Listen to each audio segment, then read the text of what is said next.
Јасен и Јажинце. Ова се двете клучни точки каде се фокусирани напорите на екипите на терен и во воздух за да се изгаснат пожарите кои беснеат веќе неколку дена.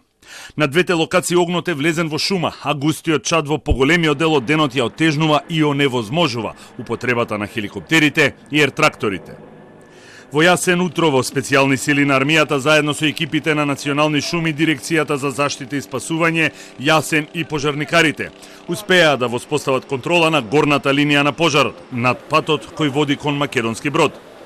Меѓутоа, вториот крак на пожарот кој е под патот се уште не е под контрола и често се засилува поради силниот ветар. И успеа да го стават под контрола пожарот на Јасен над гребенот, кој што ни задаваше голема главоболка, бидејќи се движеше кон еден значаен репетитор, односно предавател. Од долната страна на асфалтираниот пат кој што од Скопје води кон езерото Козјак, состојбата е многу лоша. Имаме силно горење, кое што со покачувањето на дневните температури се засилува. Планот на тимовите кои се во Јасен е да направат засек и да го свртат огнот кон терен каде што нема шума.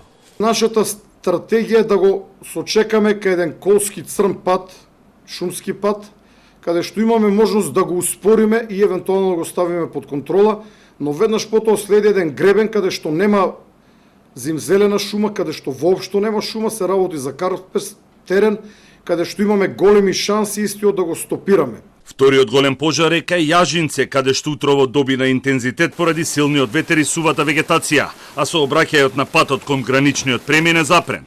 Овој пожар започна кај селото Свиларе и се префрли во Тетовскиот регион. Утрово бев на лице место, водевме жестока битка за да ги заштитиме репетиторите на МВР и на некои приватни телевизии. Во тоа успеавме, но се соочивме со многу тешка ситуација.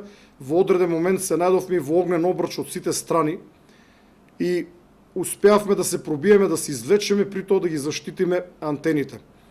Овој пожар сега се одвива во борова шума, која што гори со силен пламен, се создава висока температура. Надлежните сметаат дека овој пожар може да го стават под контрола до крајот на денов, бидејќи се поставени тимови на земја на стратешки позиции кои што може да го пресечат неговото ширење. Последниот активен пожар е во општина Долнени, кој исто така е на непристапен терен.